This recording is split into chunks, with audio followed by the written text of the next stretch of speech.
Bien le bonjour. Ça va être peut-être une vérité choc de tout ce que je vais mettre en lumière. Donc, le Covid-19, bien que je l'avais dit, hein, il y avait vraiment anguille sous roche.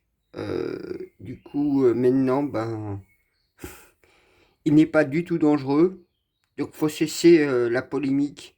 Faut vraiment se retourner contre le système parce que là, je vais encore découvrir de nouvelles choses et vous allez voir. Je vais vous mettre ce premier dossier, comme quoi que les UV du soleil tuent bien le coronavirus virus.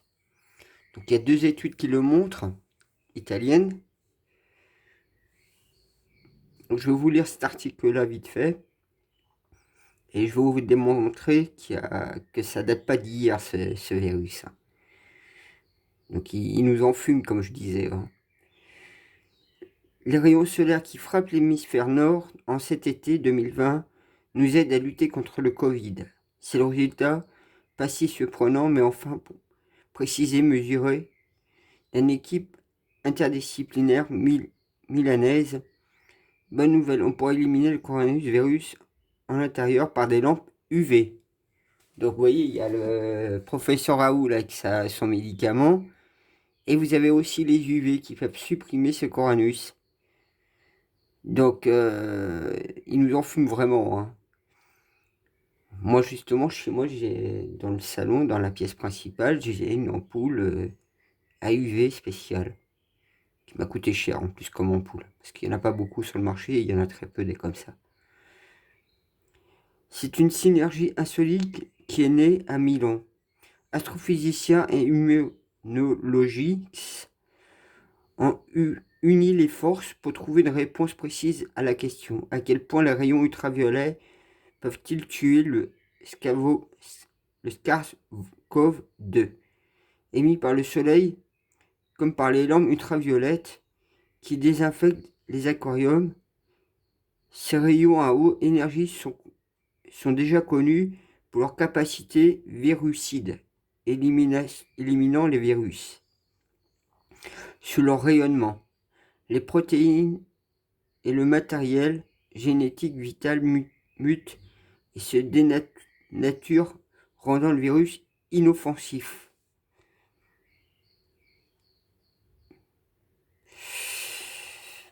Mais nous avons été surpris de constater qu'une personne n'avait dosé précisément l'intensité de rayons UV, à même de tuer le coronavirus qui sévit actuellement.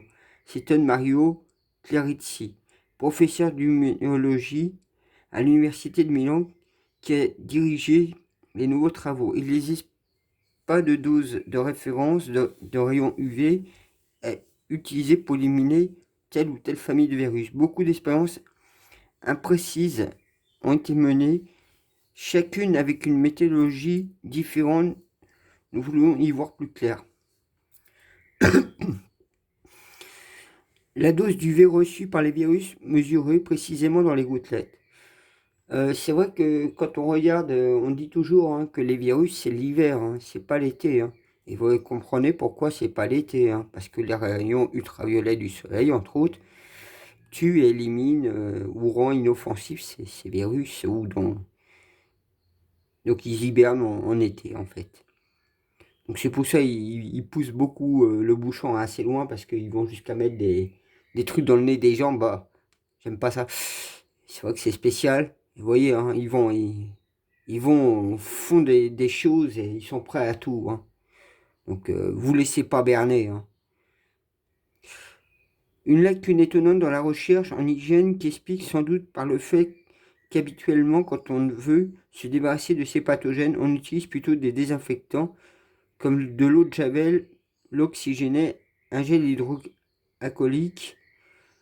Pour connaître la dose létale d'UV contre le coronavirus se révèle aujourd'hui très important. D'abord pour les utiliser dans la désinfection des surfaces et des locaux, mais aussi pour répondre à une question qui nous turlupine tous depuis le déconfinement, le beau. Donc après, bon bah moi comme je veux pas payer les articles, moi je le fais dans l'échange et le partage. Donc c'est pour ça que moi je partage beaucoup de trucs, je donne beaucoup de trucs. Mais je suis ouvert à ce qu'on partage mes trucs. Mais moi je suis dans l'échange et partage, donc il n'y a pas d'argent. C'est en tout bien, tout honneur que je le fais, c'est tout. Donc là je vous montre le deuxième dossier. Alors ça va être un choc hein, pour beaucoup de gens. Vous voyez, hein, en pleine épidémie de virus 2019, le Covid, un groupe d'archives a publié une base répertoriant plus de 5000 études scientifiques liées au coronavirus, révélée le 3 janvier 2020. Donc déjà, il y a 5000 études déjà par rapport au coronavirus. Vous imaginez? Ça fait beaucoup de monde qui ont travaillé dessus, hein. Le tout est gratuitement libre, accessible sur The Aid. Donc moi, j'ai pas été vraiment sur The Aid parce que bon, il faut y payer en plus. Donc je laisse aux fins spécialistes du net et chercheurs de vérité y aller, hein. Moi, je fais que mettre en lumière et après, vous faites vos recherches, vous faites vos vidéos. Moi, comme je dis, je fais tout gratuitement, moi, j'ai rien à foutre. Le tout est gratuitement libre et accessible. Donc, ils disent, hein, libre et accessible, mais en fait, c'est pas vrai.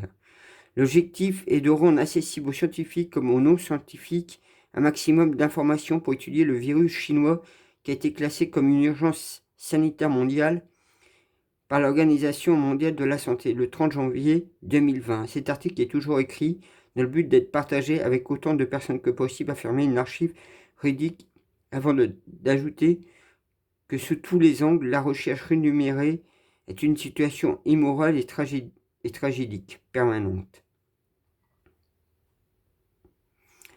Sauver des vies. Les archives racontent avoir eu un déclic lorsqu'ils ont voulu lire un nouvel article scientifique sur le coronavirus et le site concerné leur a demandé de payer 39,95 $ pour y accéder. Donc voyez-vous, c'est ce que je vous disais, il faut aller payer. C'est pas se foutre la gueule du monde, hein. En plus, il y a un autre truc, ils s'amusent aussi sur les droits d'auteur, hein. Donc ça fout un sacré bordel. Dans un premier temps, ils ont recherché dans les articles liés au coronavirus sur SketchUp, je crois que c'est comme ça qu'on dit, une plateforme permettant via un script d'accéder librement au contenu d'articles scientifiques normalement payant aux fournisseurs d'URL ou le droit de l'article. Cet outil de recherche a été au centre de nombreuses batailles judiciaires avec les grandes sociétés d'édition scientifique principalement Elsevier. Pour violation du droit d'auteur, ils ont recherché toutes les publications liées de près ou de loin à des coronavirus en 1968 à 2020. Donc vous voyez, hein, 1968, hein, pour commencer, à 2020. Donc vous comprenez qu'il y a beaucoup de choses hein, qui est encore à découvrir, hein. Les archives vont ensuite compiler les 5200 articles trouvés dans un répertoire hébergé sur The Aid. Donc si vous y allez, vous aurez peut-être quelques pages, mais si vous voulez vraiment avoir l'intégrale, vous devrez payer, je vais dire 40 $ pour 5. Donc, avec cette première étape, nous nous dirigeons vers la compilation d'un catalogue de recherche sur le coronavirus en accès libre pour les scientifiques, les journalistes, les experts en virologue du monde entier, pour sauver des vies, ont-ils déclaré. Fin janvier 2020, certains éditeurs, donc Elsevier, Willett et Springer Nature, ont annoncé la suppression de leur paywall pour certaines études liées au coronavirus. Le directeur de la communication d'Elsevier, Chris Capo, a déclaré que l'éditeur mettra bientôt en libre accès plus de 2400 articles de recherche sur plusieurs souches de coronavirus sur Science Direct, une grande base de données de recherche scientifique médicale qui appartient à l'éditeur néerlandais et nécessite généralement un abonnement.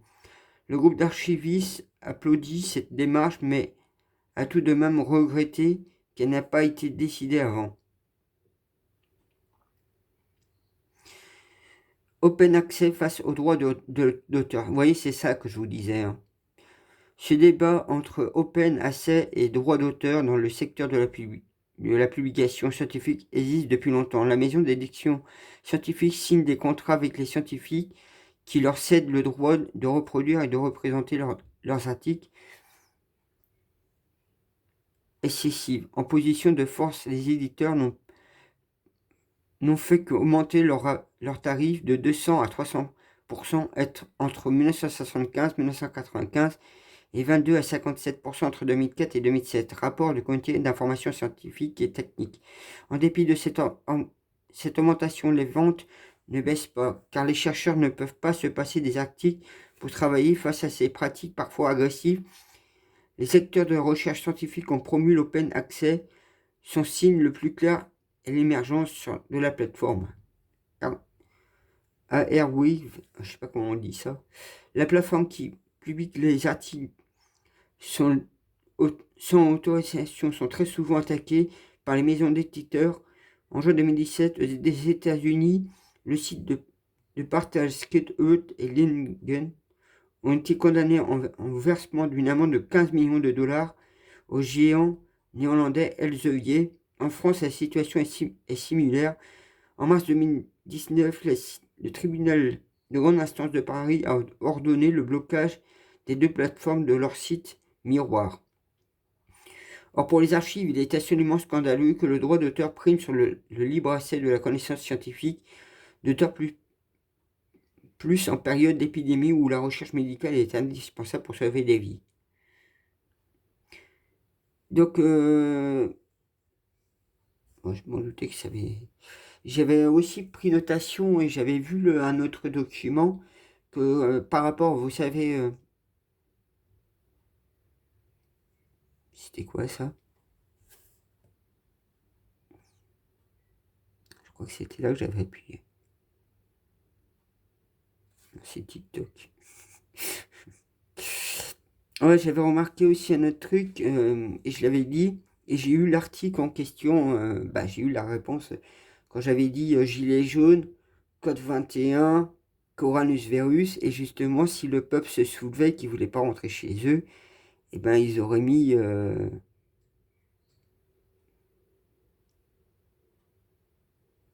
je sais pas sur lequel que j'ai appuyé.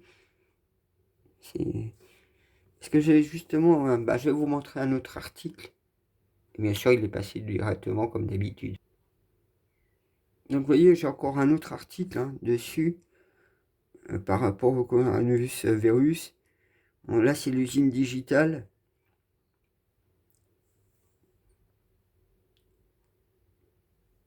Donc je vais pas vous lire celui-ci.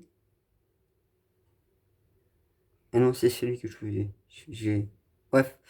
Donc vous voyez, je vous ai montré vraiment que là où il faut aller creuser en fait. Voilà. Je vous souhaite une bonne journée.